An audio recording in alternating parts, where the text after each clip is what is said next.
Hi friends, ஆரி ஒர்க்குனாலே எல்லாருக்கும் பிடிக்கும். So நம்ம சிம்பிளாக ஒரு லேஸ் வச்சு ஆரி ஒர்க் மாதிரி இருக்க ஒரு ஃபினிஷிங்கில் இந்த ப்ளவுஸை ஸ்டிச் பண்ண போகிறோம். ஃபஸ்ட்டே நான் ஸ்லீவ் தனியாக, பாடி பார்ட்டு தனியாக ஸ்டிச் பண்ணி வச்சுருக்கேன். இப்போ ப்ளவுஸில் சில்வர் கலர் ஜரி வரனால சில்வர் கலரில் 10 ரூபாய் லேஸ் எடுத்திருக்கேன். இதை நம்ம இது மாதிரி ட்ரையாங்குலர் ஷேப்பில் தான் ஸ்டிச் பண்ண போகிறோம். ஃபஸ்ட்டு நான் 2 இன்ச்சஸுக்கு ஸ்லீவோட ஓரத்தில் ஒரு மார்க் பண்ணி எடுக்கிறேன். தென் ஸ்லீவோட நடு சென்டரில் ஒரு மார்க் பண்ணி எடுக்கிறேன். இப்போ வி ஷேப்புக்கு வரைஞ்சி எடுத்தாச்சு. இப்போ இதில் நம்ம லேஸ் வச்சு அடித்து எடுக்கலாம். இதே மாடலில் தான் நான் கழுத்துக்கும் ஸ்டிச் பண்ண போகிறேன். இப்போ வி ஷேப்பில் அடித்ததுக்கப்புறமா ஓரங்களுக்கும் லேஸை வச்சு இது மாதிரி அடித்து எடுத்தேன். கழுத்துக்கும் சேம் ப்ரொசீஜர் தான்.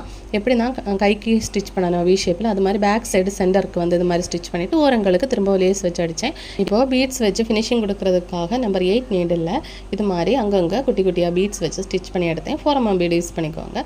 பார்க்குறதுக்கு ஃபைனல் லுக்கு ஆரி ஒர்க்குக்கு நிகராக இருக்கும். ஸோ லோ பட்ஜெட்டில் நல்ல ஒரு ஃபினிஷிங்கில் ப்ளவுஸ் ஸ்டிச் பண்ணணும்னா இது மாதிரி ஸ்டிச் பண்ணுங்கள். Video இஷ்டப்பட்டீங்க like